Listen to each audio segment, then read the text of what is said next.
Inside, all bone stock, no leather, no heated seats. I got a sunroof. That's about it.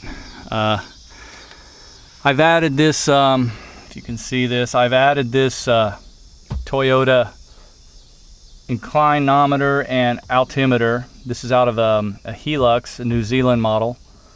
And of course Poo Poo, my hula dancer. This right here is Schwartz's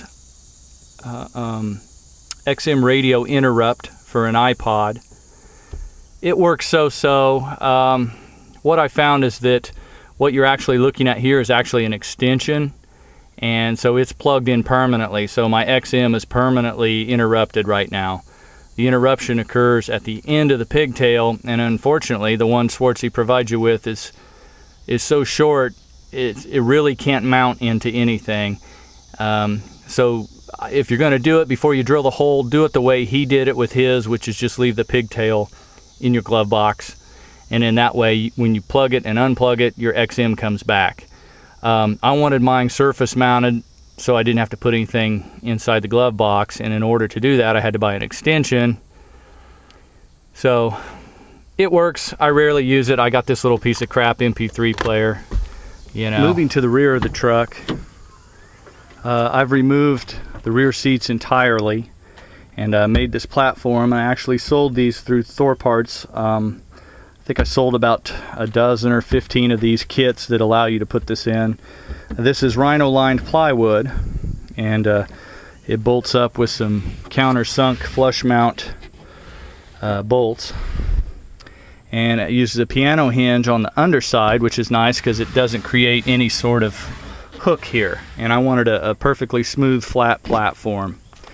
So going around to the side, this hinges and raises up, and then underneath I have my high lift and some various other little parts, my gum boots, a toolbox, a shovel, miscellaneous toe straps. This here's my radio kit. You might notice I don't have a permanent CB. I use a piece of crap handheld. This kit comprises of basically this piece here, and then 3 of these angle brackets, and then this piano hinge, and it bolts up to the stock seat studs so that, you know, at any given time if you want to put your stock rear seat back in, you can. As you can see, the seat belts are still here. So I unbolted it, and my rear seat has been sitting in storage for probably 3 years.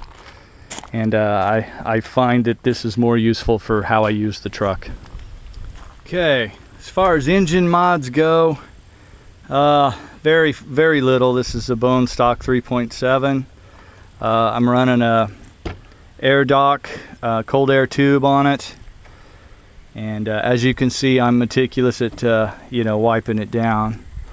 Just recently updated to an Optima yellow top. I am running stock battery cables, and so far I've not had any issues with them. I guess a lot of people do. So my winch lead comes down here, and if you look back behind my grill, I have a heavy-duty plug, and right back in there. And I use that a lot because when I was designing this bumper, I had numerous winches on and off here and all kinds of different footprints, and so I just installed the plug to make it easy to get the winch unplugged and swap.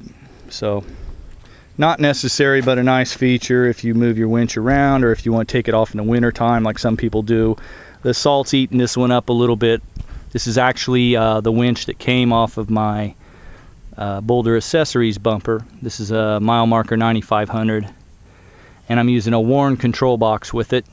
This has standard solenoids in it instead of the full electronic solid state version like mile marker uses. Under the hood, no other mods. I have had the engine and tranny chips out, and PCM of North Carolina has reflashed those several times for me for numerous gear changes and tire size changes that I've done. And I'm running what they call a stage 2 shift kit. You know, they have my timing set up for just normal 87, 89 octane. That's about it.